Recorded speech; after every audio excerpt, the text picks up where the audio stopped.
नमस्कार, मेरा नाम श्रुति है और आप देख रहे हैं द लाइव इंडिया। 2020 दिल्ली दंगों की बड़ी साजिश से जुड़े केस में एक बड़ा अपडेट सामने आया है। सुप्रीम कोर्ट ने दिल्ली पुलिस को नोटिस भेजा है। पिछले ही महीने दिल्ली हाई कोर्ट द्वारा उमर खालिद और बाकी आरोपियों की जमानत याचिका खारिज कर दी गई थी, जिसके बाद आरोपियों ने सुप्रीम कोर्ट का रुख किया था। सुप्रीम कोर्ट में भी कई बार तारीखें बदलती रही और सुनवाई टलती रही, लेकिन सोमवार यानी 22 सितंबर को आखिरकार सुनवाई हुई, जिसमें सुप्रीम कोर्ट ने दिल्ली पुलिस को नोटिस जारी किया है। अब अगली सुनवाई 7 अक्टूबर को होगी और सबकी नजरें इसी पर टिकी है कि क्या उस दिन कोई बड़ा फैसला आएगा या मामला फिर एक बार टल जाएगा। 2020 में दिल्ली में जो दंगे हुए थे उसमें 50 से ज्यादा लोगों की जान चली गई थी। ये दंगे उस वक्त हुए जब देश भर में सीएए और एनआरसी के खिलाफ आंदोलन चल रहे थे। पुलिस का कहना है कि ये दंगे अचानक नहीं हुए, बल्कि पहले से तय और सुनियोजित साजिश थी।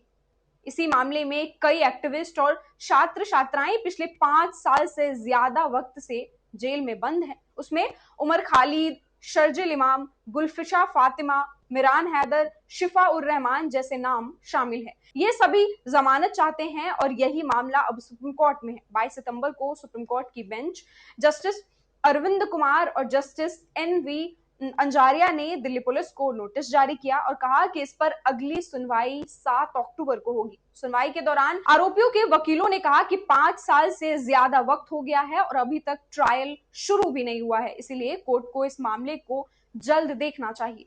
कपिल सिब्बल, जो उमर खालिद की तरफ से पैरवी कर रहे थे, उन्होंने कहा दिवाली से पहले सुनवाई हो ताकि वो दिवाली से पहले बाहर आ सके। वहीं गुलफिशा फातिमा की ओर से वरिष्ठ वकील अभिषेक मनु सिंघवी ने यही अपील की कि कोर्ट को जल्दी सुनवाई करनी चाहिए।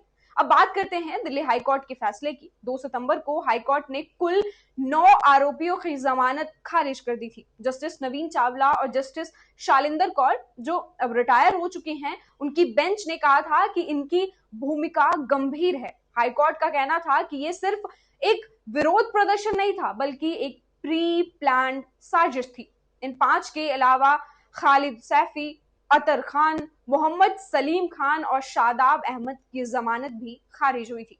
एक और आरोपी तस्लीम अहमद की जमानत याचिका भी उस दिन अलग से रद्द कर दी गई थी। अब आते हैं पुलिस की तरफ से रखी गई दलीलों पर। दिल्ली पुलिस, जिसका पक्ष सॉलिसिटर जनरल तुषार मेहता और एसपीपी अमित प्रसाद ने रखा, उसने कहा कि ये आरोपी दंगों के इंटेलेक्चुअल आर्किटेक्ट्स थे, यानी सोच और प्लानिंग करने वाले लोग थे। पुलिस का आरोप है कि ये सब एक सोची समझी चाल थी, जिसका मकसद दिल्ली में कानून व्यवस्था बिगाड़ना था। दिल्ली हाईकोर्ट ने भी अपने 133 पन्नों के फैसले में कहा था, अगर बिना रोक टोक विरोध की इजाजत दी जाए तो ये संविधान और कानून व्यवस्था को नुकसान पहुंचाएगा। विरोध की आड़ में हिंसा की इजाजत नहीं दी जा सकती है। कोर्ट ने यह भी कहा था कि दंगे उस वक्त करवाए गए जब अमेरिका के राष्ट्रपति डोनाल्ड ट्रंप भारत आ रहे थे, इसलिए ये सिर्फ कोई इत्तेफाक नहीं है, बल्कि एक बड़ा मैसेज देने की कोशिश थी। तो दोस्तों, मामला साफ है। एक तरफ पुलिस और हाईकोर्ट कह रही है कि ये बड़ी साजिश थी, वहीं दूसरी तरफ 5 साल से जेल में बंद लोग अब जमानत की आस लगाए बैठे हैं। लेकिन असली फैसला अब सुप्रीम कोर्ट के हाथ में है। ऐसे में देखना दिलचस्प होगा कि 7 अक्टूबर को इस केस में क्या नया मोड़ आता है। क्या कोई बड़ा फैसला होगा या फिर सुनवाई एक बार और आगे खिसक जाएगी। इस पूरे मामले पर आपकी क्या राय है, हमें कमेंट बॉक्स में जरूर लिखें। ऐसे ही अन्य खबरों के लिए हमारे चैनल को सब्सक्राइब करें।